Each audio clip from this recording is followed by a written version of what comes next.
नमस्कार, आप देख रहे हैं प्रणाम देवभूमि में हूं आपके साथ उन्नति भटनागर। बुलेटिन की शुरुआत करते हैं देहरादून से बड़ी अपडेट के साथ, जहां देहरादून में सोशल मीडिया पर न्यूज पोर्टल द्वारा पुलिस सिपाही भर्ती परीक्षा में भी धांधली होने की बात फैलाई गई थी। इस मामले में एसटीएफ एसएसपी आयुष अग्रवाल ने संबंधित होटल संचालक को नोटिस जारी करते हुए इस मामले में सबूत पेश करने के लिए 3 दिन का समय दिया है। आपको बता दें कि एसएसपी आयुष अग्रवाल ने कहा है कि अगर 3 दिन के अंदर होटल संचालक ने कोई भी साक्ष्य एसटीएफ के सामने पेश नहीं किए तो उसके खिलाफ एसटीएफ द्वारा अफवाह फैलाने के संबंध में कड़ी कानूनी कार्रवाई की जाएगी।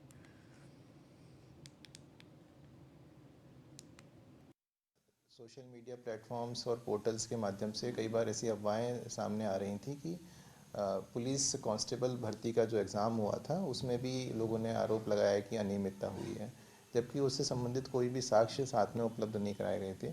तो इसमें जिस भी पोर्टल ने, जिस भी व्यक्ति ने इस तरह की सोशल मीडिया पर पोस्ट की है, उनसे हमने 3 दिवस का उनको टाइम दिया है कि आपके पास अगर कोई एविडेंस है तो वो हमारे पास लेकर आइए और उन एविडेंस की हम जांच करेंगे और जो भी दोषी होगा उसके विरुद्ध कार्रवाई करेंगे। लेकिन साथ ही कोई बिना किसी तथ्य के, बिना एविडेंस के अगर कोई अफवाह फैलाएगा तो उसके विरुद्ध भी कड़ी वैधानिक कार्रवाई की जाएगी। उत्तराखंड में अब एक और क्षेत्रीय पार्टी की शुरुआत हो गई है। देहरादून में कांग्रेस के पूर्व नेता अकील अहमद ने इस नए क्षेत्रीय दल की घोषणा की है। अकील अहमद ने कांग्रेस की नीतियों और उद्देश्यों पर जमकर हमला बोला है। पूर्व नेता अकील अहमद ने कहा है कि कांग्रेस में केवल नेताओं को बरगलाने का काम किया जाता है। आपको बता दें, अकील अहमद वही नेता है जिनको लेकर उत्तराखंड कांग्रेस में 2022 के विधानसभा चुनाव के दौरान हंगामा मचा रहा। मुस्लिम यूनिवर्सिटी की मांग को लेकर अकील अहमद सुर्खियों में छाए रहे थे।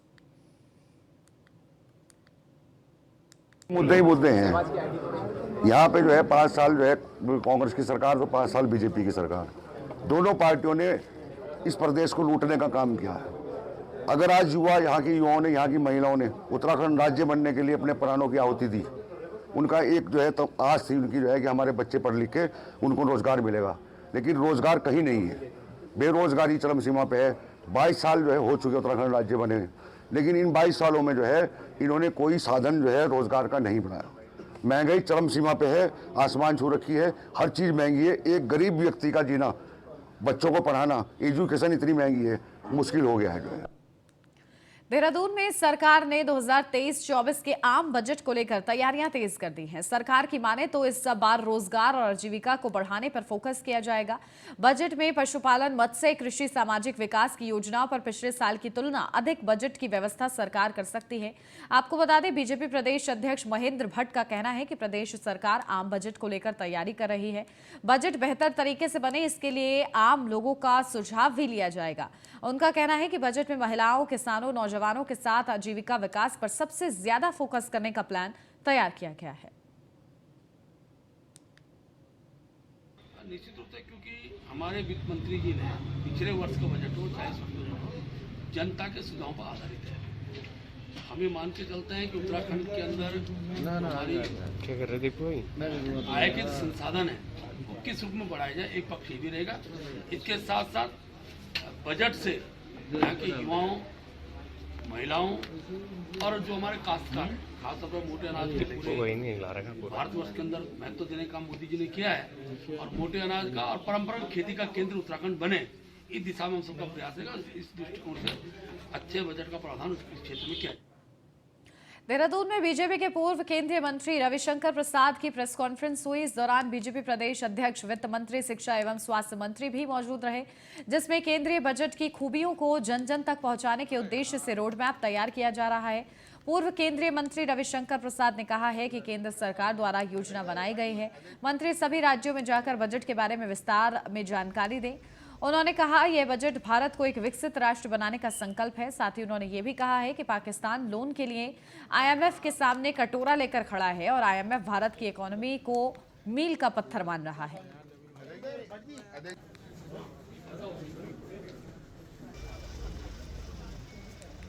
इस बजट में 35,000 करोड़ के हाइड्रोजन एनर्जी को डेवलप करने का प्रावधान है, 35,000 करोड़। और इसके पहले 19,000 करोड़ की घोषणा कैबिनेट ने पहले से की हुई है। तो आप जान लीजिए कि उसमें क्या होगा, ग्रीन कवर,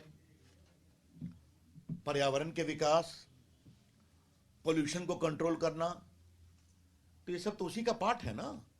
तो अगर 35,000 करोड़ की योजना देश के हाइड्रो कवर को मजबूत करने के लिए प्रावधानित है, तो भाई तो आपने बहुत छोटी सी बात कही। तो राज्य को उससे आर्थिक लाभ मिले, उसको लेकर जो है कहीं ना कहीं व्यवस्था करने की जरूरत बहुत आपने सही, ये डिटेल की बात है। जब ये पूरी योजना नोटिफाई होगी तो स्वाभाविक है जो हमारे पहाड़ी राज्य हैं जहां ग्रीन कवर बहुत है, हिमाचल है, उत्तराखंड है, आसाम है, उनको लाभ जरूर मिलेगा, क्योंकि वो देश की सांस है ना। इस बजट में 35,000 करोड़ के हाइड्रोजन अल्मोड़ा जिला अस्पताल में डॉक्टरों ने 60 साल की महिला के बच्चेदानी से एक 8 किलो का ट्यूमर निकालकर सफल ऑपरेशन को अंजाम दिया है। सरकारी अस्पतालों की स्थिति किसी से छिपी नहीं है, इसलिए खास बात यह है कि सीमित संसाधनों में ही डॉक्टरों ने यह कारनामा कर दिखाया है। बताया जा रहा है कि ऑपरेशन से पहले डॉक्टरों ने महिला की जांच की, उसके बाद महिला को एडमिट कर दिया और ट्यूमर निकालने की तैयारी की। वहीं करीब 1 घंटे के बाद ऑपरेशन कर महिला के बच्चेदानी से 8 किलो का ट्यूमर निकाला।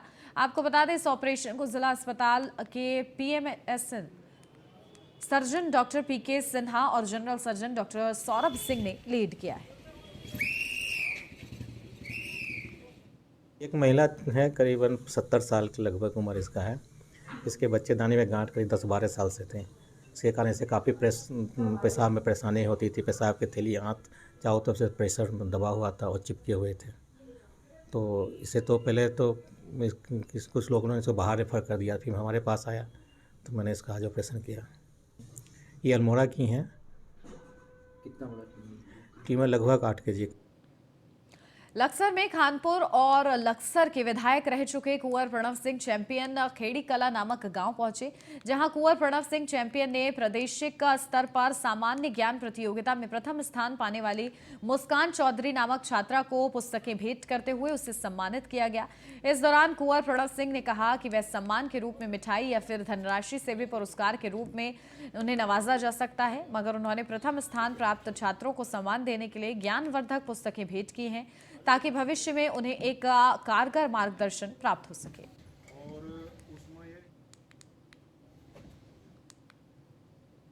मैं अच्छा महसूस कर रही हूँ और मैं यही कहना चाहती हूँ कि सबको मेहनत करनी चाहिए और वे भी अपना स्थान पा सकते हैं जो वे मेहनत करेंगे। और मुझको बड़ा अच्छा लगा कि अंकल जी यहाँ पर आए, मुझको सम्मानित किया। धन्यवाद। I should say a moment of proud for all of us that our daughter Muskan, amongst the 88,000 students, she has topped in the GK, general knowledge section, because GK is the most difficult thing. सामान्य ज्ञान सबसे मुश्किल हुआ करता है, और हमारी बेटी मुस्कान ने, सुभाष की बेटी जो हमारी है, इन्होंने 88,000 में टॉप किया। 88,000 कोई छोटी संख्या नहीं है, और वो भी जनरल नॉलेज में किया है। बहुत बड़ी बात है। मैं बेटी का सम्मान करने के लिए आया हूँ, सम्मानित करने के लिए। और मैंने जो इनको गिफ्ट दिया है, मैं सोच रहा था चॉकलेट मिठाई दें, खा लेंगे ख़त्म हो जाएगा, रुपया पैसा देंगे वो ख़त्म हो जाएगा, लेकिन पुस्तक एक ऐसी चीज़ होती है जो आजन्म मनुष्य के साथ रहती है। मैं जनरल नॉलेज का एनसाइक्लोपीडिया ही लाया। और दूसरी पुस्तक कौन सी है देखिए आपने? नहीं खोली अभी। चलो, तो हम जनरल नॉलेज की किताब लाए। इत्तेफाक है, मुझे नहीं पता था इन्होंने जीके में टॉप किया है, लेकिन क्योंकि जीके सबसे अच्छी चीज़ होती है, और मैं खुद सिविल सर्विसेज का एस्पिरेंट रहा हूँ, आईएएस के कॉम्पिटिशन मैंने दिए हैं, आईएफएस का दिया है, इसलिए मैं जानता हूँ कि क्या ज़रूरी। उत्तराखंड के मुख्यमंत्री पुष्कर सिंह धामी अपनी सरल और सौम्य छवि के लिए काफी लोकप्रिय हैं। लोगों के बीच जाकर उनकी समस्याओं को सुनना और धर्मांतरण जैसे कड़े कानून बनाकर मुख्यमंत्री धामी चर्चा में बने हुए हैं। हाल ही में हुए न्यूज एरेना इंडिया के सर्वे में मुख्यमंत्री पुष्कर सिंह धामी को भारत के सबसे हैंडसम मुख्यमंत्री का खिताब मिला है।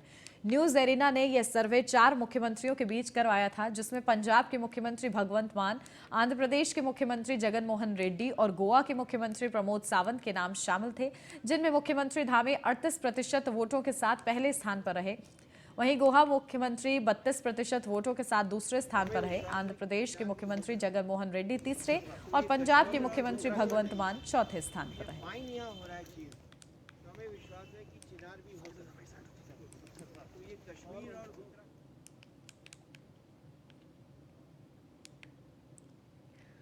उत्तराखंड में आज भी पहाड़ी क्षेत्रों में सरकारी स्कूलों की बिल्डिंग जर्जर हालत में खड़ी हुई है, जिसको लेकर धन सिंह रावत ने साफ तौर पर निर्देश दिए हैं कि जो भी स्कूल जर्जर हालत में है और उसका जीर्णोद्धार करना चाहते हैं तो वह हमें प्रस्ताव भेजें।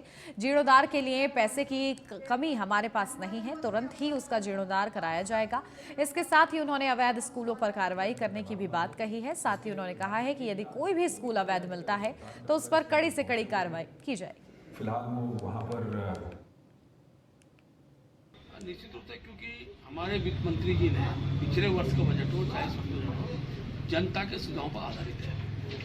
हम ये मान के चलते हैं कि उत्तराखंड के अंदर हमारी आय के संसाधन है वो किस रूप में बढ़ाया जाए, एक पक्ष ये भी रहेगा।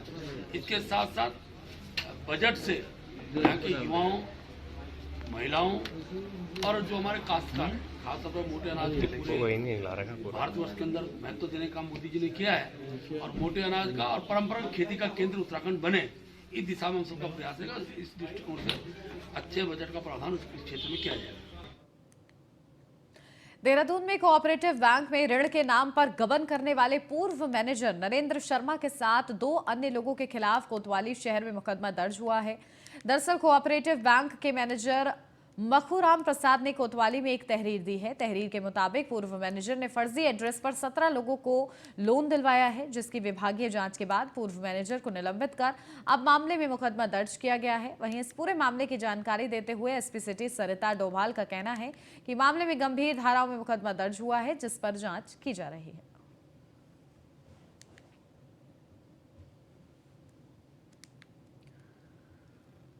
मसूरी में एसपीजी कॉलेज में कैंटीन और शौचालय का ताला तोड़ने के बाद एनएसयूआई और कॉलेज छात्र संघ के बीच तनातनी चल रही है।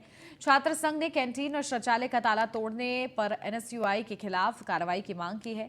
साथ ही पूर्व छात्र संघ अध्यक्ष प्रिंस पवार पर भी कई गंभीर आरोप लगाए हैं। इसी को लेकर एनएसयूआई और जौनपुर ग्रुप ने संयुक्त रूप से प्रेस कॉन्फ्रेंस कर अखिल भारतीय विद्यार्थी परिषद और मसूरी एसपीजी कॉलेज छात्र संघ पर गुंडागर्दी करने का आरोप लगाया है। एमपीजी कॉलेज छात्र संघ के पूर्व अध्यक्ष प्रिंस पवार ने कहा है कि अखिल भारतीय विद्यार्थी परिषद और छात्र संघ द्वारा कॉलेज का माहौल खराब करने की कोशिश की जा रही है। अखिल भारतीय विद्यार्थी परिषद और छात्र संघ ने असंवैधानिक तरीके से बिना कॉलेज के प्राचार्य की अनुमति के बिना शौचालय और कैंटीन का ताला तोड़ा है, जिसका वे विरोध कर रहे हैं। उन्होंने आगे कहा है कि वे छात्रों और कॉलेज के विकास का विरोधी नहीं है, परंतु जिस तरीके से एबीवीपी और कॉलेज छात्र संगठन एमपीजी कॉलेज में असंवैधानिक काम किया जा रहा है, उसका वो विरोध कर रहे हैं। मेरा तो आरोप ये है कि कॉलेज में जो कार्य हो रहा है वो तो उसके खिलाफ नहीं हूँ मैं कि शौचालय खुल रहा है, कैंटीन खुल रहा है, पर जो हिसाब से जिस हिसाब से खुल रहा है मैं उसके खिलाफ में हूँ कि आए 4-5 नेता एबीपी के आए पत्थर से तोड़ दिया। कोई सिस्टम होता है, कोई मैनेजमेंट होता है खोलने का कि प्रिंसिपल से जाके चाबी लो तब खुलाओ। हमें अच्छा लगता है कि हमारे कॉलेज में शौचालय एबीपी द्वारा खुलाया जा रहा है, पर ये नहीं कि ऐसा गुंडागर्दी नहीं चलती कि आए और पत्थर उठाया और तोड़ दिया। मैं हाल ही में अभी मैंने चुनाव लड़ा है जेपी ग्रुप से अध्यक्ष का, भले मैं हारा हूँ पर मैंने हिम्मत नहीं हारी है। मैं हमेशा सही के साथ हूँ, गलत के मैं हमेशा विरोध में हूँ, चाहे वो एबीपी हो चाहे वो एनएसयूआई हो। अगर गलत करेंगे तो मैं हमेशा उस गलत के खिलाफ हूँ, अगर सही करेंगे तो मैं हमेशा साथ हूँ, चाहे वो एबीपी हो चाहे वो एनएसयूआई हो। अध्यक्ष है ना कि राजा है, या कॉलेज खरीद लिया है। अध्यक्ष होगा तो अपनी जगह होगा, कॉलेज में है तो कार्य करना, कॉलेज के कार्यों के लिए काम करो। कॉलेज में शिक्षक नहीं है, शिक्षक की नियुक्ति कराओ, और कॉलेज में शिक्षक टाइम से नहीं आ रहे। मुझे इतनी कंप्लेन मिलती है स्टूडेंटों की, जो छात्र कॉलेज में पढ़ता है, कि भैया हम फाइल जमा करने वाले हैं, फाइल जमा करने आते हैं, कॉलेज में शिक्षक ही नहीं है। आज जिस तरीके से आप पे आरोप लगाए यहाँ पर छात्र संगठन द्वारा, तो आज आपने प्रेस कॉन्फ्रेंस करी है, पूरा किस तरीके से आपने उसका कटाश किया है? देखिए, आज हमारा ही मेन मुख्य वो था कि 3-4 दिनों से बहुत एबीपी के कार्यकर्ता बदसलूकी पर उतर गए हैं। उन्हें छात्रों ने छात्र हितों की लड़ाई लड़ने के लिए चुना था, परंतु वो अपना रास्ता भटक गए। उन्हें कार्य तो कुछ दिख नहीं रहे छात्र हितों के। वो पूर्व छात्र संघ अध्यक्ष की प्लेट देख रहे हैं, नंबर प्लेट देख रहे हैं कि छोटा पूर्व लिखा है, बड़ा पूर्व लिखा है। वो देख रहे हैं कि पैड कौन सा गलत यूज़ कर दिया है। आप पैड गलत कैसे यूज़ हो सकता है? उसमें लिखा हुआ है साफ 2019 से 20। मैंने खुद स्वयं नीचे देहरादून में एक बार फिर से गैरसैंण का मुद्दा गरमाने लगा है। बता दें कि पूर्व मुख्यमंत्री हरीश रावत ने गैरसैंण में मौन उपवास किया था, जिसको लेकर बीजेपी प्रदेश अध्यक्ष महेंद्र भट्ट ने बड़ा हमला बोला है। उनका कहना है कि कांग्रेस पार्टी के पास में कोई मुद्दा बचा ही नहीं है। यही वजह है कि हरीश रावत बिना मुद्दे के ही धरना प्रदर्शन कर रहे हैं। साथ ही उन्होंने कहा है कि सरकार पहले ही साफ कर चुकी है कि उत्तराखंड में इस बार बजट सत्र गैरसैंण में ही होगा।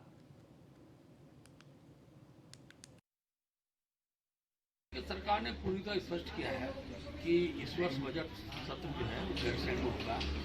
अब क्योंकि जब राजनीतिक विषय बचते नहीं है तो हरीश रावत जी इस प्रकार के कार्यक्रमों को लेकर प्रश्न खड़ा करते हैं। आखिर क्या मैसेज देना चाहते हैं? सरकार ने बहुत स्पष्ट किया है कि बजट सत्र गैरसैंण में होगा। गैरसैंण को ग्रीष्मकालीन राजधानी भारतीय जनता पार्टी की सरकार ने बनी है और गैरसैंण का समृद्ध विकास ये हमारे लक्ष्य में है।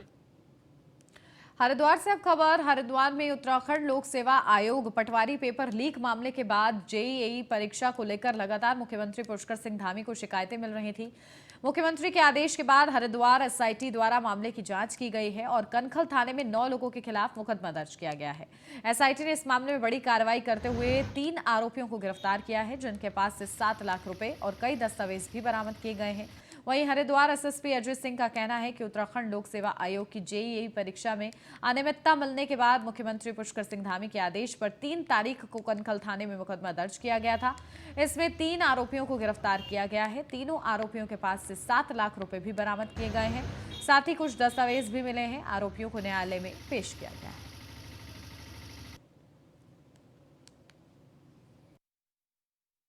उत्तराखंड पब्लिक सर्विस कमीशन की आयोजित की गई एजेई परीक्षा में प्राथमिक रूप से अनियमितता मिलने पर माननीय मुख्यमंत्री जी के निर्देश पर मुकदमा 3 तारीख को थाना कनखल पर दर्ज किया गया था। इसके बाद एसआईटी के द्वारा इसमें 7 संकलन की कार्रवाई की गई, जिसके आधार पर 3 अभियुक्तों की गिरफ्तारी हुई है, जिसमें अनुभाग अति गोपन में नियुक्त अनुभाग अधिकारी जो इस परीक्षा से जुड़ा हुआ था संजीव, इसकी गिरफ्तारी हुई है। साथ ही साथ 2 ऐसे दलाल हुए हैं जिनके माध्यम से काफ़ी सारे छात्रों को इसमें प्रश्नों को दिया गया था, जिसमें उसका नाम नितिन चौहान और सुनील सैनी, इनको भी गिरफ्तार किया गया है। तीनों अभियुक्तों से अलग अलग रूप में जो अवैध धनराशि अर्जित की गई थी करीब 7 लाख रुपए, ये भी बरामद हुए। कुछ दस्तावेजी साक्ष्य भी मिले हैं जो छात्रों से रिलेटेड है। इसमें विवेचना की जा रही। तीनों अभियुक्तों को माननीय न्यायालय में पेश किया गया है। उत्तराखंड पब्लिक सर्विस कमीशन की आयोजित की गई एजेई हरिद्वार जिले में अवैध शराब को लेकर आबकारी विभाग लगातार कार्रवाई कर रहा है, मगर उसके बावजूद भी अवैध शराब का काला कारोबार रुकने का नाम नहीं ले रहा है। अवैध शराब के कारोबारी ठिकाने बदल कर कार्य को अंजाम दे रहे हैं। इसको देखते हुए आबकारी विभाग ड्रोन की मदद से छापेमारी की कार्रवाई कर रहा है, जिससे जल्द हरिद्वार जिले में अवैध शराब के काले कारोबार पर नकेल कसी जा सके। अवैध शराब के कारोबार को रोकने के लिए स्थानीय पुलिस का भी सहयोग लिया जा रहा है। वहीं जिला आबकारी अधिकारी प्रभाशंकर मिश्रा का कहना है कि देहात क्षेत्र में अवैध शराब को लेकर विभाग लगातार कार्रवाई कर रहा है, जिससे विभाग ने काफी मात्रा में लहन और भाटियों को नष्ट किया है। अवैध शराब के कारोबारी जंगलों में ठिकाने बदल कर कार्य को अंजाम दे रहे हैं। विभाग इनके ठिकानों को चिन्हित कर रहा है। इसके लिए ड्रोन कैमरे की भी सहायता ली जा रही है। शराब है, कच्ची शराब है, उस पर पूर्ण नियंत्रण स्थापित किया जाए। इसके लिए हमने लगातार कच्ची शराब के विरुद्ध अभियान चला रखा है। आज हमने रणजीतपुर के बाणगंगा के किनारे काफ़ी मात्रा में लहन और भट्टियाँ नष्ट की है। और क्या हो रहा है कि सुदूर जंगलों में और नालों के किनारे जहाँ पर हमारी पहुँच देर में हो पाती है, जहाँ हम नहीं पहुँच पाते क्योंकि बार बार ये अड्डे बदलते रहते हैं, इस तरह से हम लोग कोशिश कर रहे हैं कि जिन अड्डों को चिन्हित करके उनको भट्टियों को नष्ट किया जाए। और इन अड्डों को समूल रूप से नष्ट करने के लिए विभाग जो है प्रतिबद्ध है। तो ड्रोन से भी हम सर्च करा रहे हैं। मान के चलिए कि होली के पास तक हम इस पे काफ़ी नियंत्रण और स्थापित कर लेंगे। हर की पौड़ी के आसपास हमने लगातार छापे डलवाए अपने जब से मेरा कार्यकाल शुरू हुआ है। शराब लक्सर क्षेत्र में चोरी की नई वारदात सुल्तानपुर में घटित हुई है, जहां शरीफ अहमद नामक व्यापारी के अली चौक पर स्थित जनरल स्टोर की खिड़की तोड़कर अज्ञात चोर ने चोरी की घटना को अंजाम दिया गया है। पीड़ित दुकानदार के मुताबिक इसकी दुकान से 40 से 50 हजार रुपए की कीमत का सामान चोरी कर लिया गया है, जिसमें उसका पर्स और 14 हजार रुपए की नकदी के अलावा अन्य सामान भी शामिल है।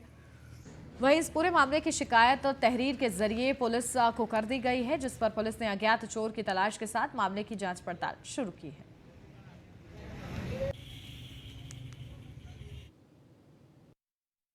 सुल्तानपुर अली चौक पे जमील अहमद की दुकान है और रात हम लगभग 9:30 बजे यहाँ पे दुकान बंद करके गए और रात 2-3 बजे की घटना हो गई है। देखो इधर से आके देखा कि जाली फाड़ रखी इन्होंने और जाली फाड़ गए। फिर पहले शटर फाड़ा, शटर नहीं फटा जब तो फिर जाली अंदर से चोर आ गए और चोरी में करी। इसमें से ड्राई फ्रूट करा चोरी, उन्होंने कुछ पैसे रखे थे गले में, पर्स वगैरह थे मैं उठा लिए और सिगरेट वगैरह थी मैं उठा ली। उसने काफ़ी चोरी सामान करके ले गया। लगभग कितने रुपए की चोरी हुई होगी? लगभग 40-50 हज़ार रुपये की समथिंग की चोरी हुई। आपने किसी शिकायत पुलिस से की है? पुलिस में मैंने रिपोर्ट दर्ज करवा दी। सुल्तानपुर अली अल्मोड़ा में केंद्र सरकार द्वारा मनरेगा का कार्यों में पारदर्शिता लाने के लिए राष्ट्रीय मोबाइल मॉनिटरिंग प्रणाली लागू करने का विरोध अब विकास खंड के ग्राम प्रधान करने लगे हैं। पंचायत प्रतिनिधियों का कहना है कि पर्वतीय इलाकों और विषम भौगोलिक परिस्थितियों के होने के कारण मोबाइल नेटवर्क की दिक्कत होती है, जिसके चलते मनरेगा योजना के कार्यों में लगे मजदूरों की मोबाइल के जरिए उपस्थित दर्ज कराई जाना मुश्किल हो जाता है और अगर उनकी 2 बार की एंट्री नहीं होगी तो उन्हें भुगतान करने में भी कठिनाई उत्पन्न होगी और मनरेगा योजना के कार्य भी प्रभावित होंगे। सरकार को इस प्रणाली खत्म कर पुरानी व्यवस्था को लागू करना चाहिए। हमारी मांगे पूरी करो। राष्ट्रीय मोबाइल मॉनिटरिंग सिस्टम चला है, वो हमारे पहाड़ के भौगोलिक स्थिति के हिसाब से हमारे लिए यह योजना ठीक नहीं है, क्योंकि 2 टाइम इसमें जो ऑनलाइन हाजिरी लेनी है, हमारी भौगोलिक परिस्थिति ऐसी है कि बहुत जगह हमारे नेटवर्क की सिस्टम की समस्या है।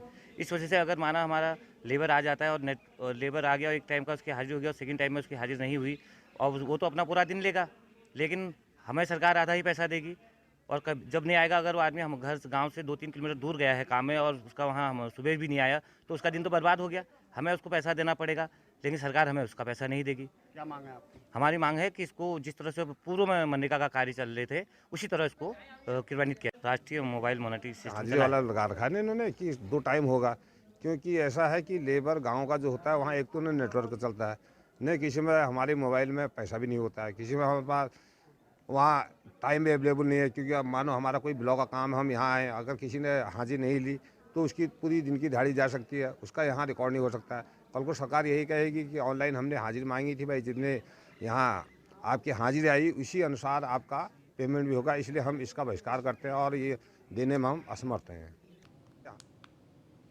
उधम सिंह नगर पुलिस ने 20,000 के इनामी राजवीर को दिल्ली से गिरफ्तार किया है। राजवीर यूपी के बदायूं के रहने वाला है।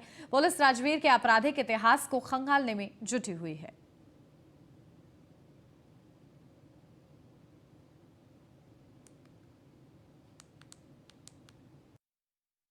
एक अभियुक्त की गिरफ्तारी की है जिस पर 20,000 रुपये का इनामी था। इस अभियुक्त का नाम राजवीर सिंह है। ये बेसिकली सफ़ेदी का काम करता है, परंतु इसके ऊपर गैंग रेप का एक मुकदमा पंजीकृत था और 2 साल से लगातार फरार चल रहा था। तो इसके पीछे हमारी टीम लगी हुई थी और बहुत ही मेहनत से सुरागरसी करते हुए इसको दिल्ली से हम लोगों ने अरेस्ट किया है। और ये अभियुक्त नशे का आदी है और इसने जो है रेप की घटना को अपने कुछ साथियों के साथ मिलकर गैंग रेप की घटना को अंजाम दिया था, जो कि बहुत ही जघन्य अपराध है। इसमें इसके एक साथी अभी भी फरार है, जिसको गिरफ्तार करने के लिए हमारी टीमें लगी हुई है। उस पर भी 15,000 रुपये का इनाम घोषित है। और इस सफलता में मेन जो है इसमें इंस्पेक्टर कविंदर और संजय बोरा, बलवंत सिंह और किरण मेहता इसमें मुख्य भूमिका इनकी रही और साथ में सर्वेलेंस के लिए कांस्टेबल भूपेंद्र ने इनका सहयोग दिया। और इस टीम के लगातार शातिर अपराधी है और लगातार ये ठिकाने अपने बदल रहा था और इसके पीछे लगातार टीम हमारी बाहर अदर स्टेट्स में डेरा डाले हुई थी। तो आज इनको एक बड़ी सफलता मिली है, इसके लिए लोग बधाई के पात्र। पौड़ी में एक कलयुगी मां ने अपनी बेटी को जन्म देने के बाद उसे सड़क पर लावारिस फेंक दिया। जब तक किसी की नजर पड़ी तब तक नवजात की मौत हो चुकी थी। नवजात का जन्म करीब 6 से 7 घंटे पहले होने की आशंका जताई जा रही है। पुलिस ने नवजात के शव को पाबो क्षेत्र में पौड़ी बुआखाल रामनगर राष्ट्रीय राजमार्ग पर बूंगा मोड़ से कब्जे में लेकर उसे पोस्टमार्टम के लिए जिला अस्पताल पौड़ी भेज दिया है।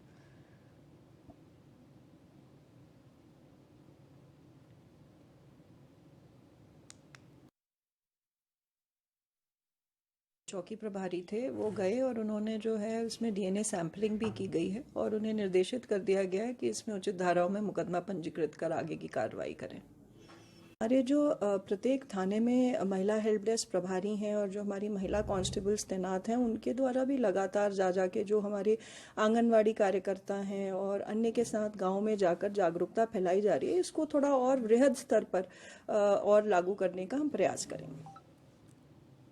उत्तराखंड के सिटी इलाकों के परिवहन की रीढ़ माने जाने वाले ऑटो विक्रम अब सड़क से बाहर कर दिए जाएंगे। परिवहन विभाग ने इसके लिए तैयारी पूरी कर ली है। आपको बता दें कि देहरादून, हरिद्वार, ऋषिकेश, रुड़की में डीजल से चलने वाले 10 साल पुराने ऑटो विक्रम 31 मार्च 2023 के बाद सड़कों से बाहर कर दिए जाएंगे। वहीं आरटीओ शैलेश तिवारी का कहना है कि हमारा मुख्य उद्देश्य प्रदूषण को कम करना और ग्रीन एनर्जी को बढ़ावा देना है। 10 साल से पुराने डीजल विक्रम बंद होंगे और BS6 मानक CNG इलेक्ट्रिक हाइब्रिड वाले विक्रम शहर में चलेंगे।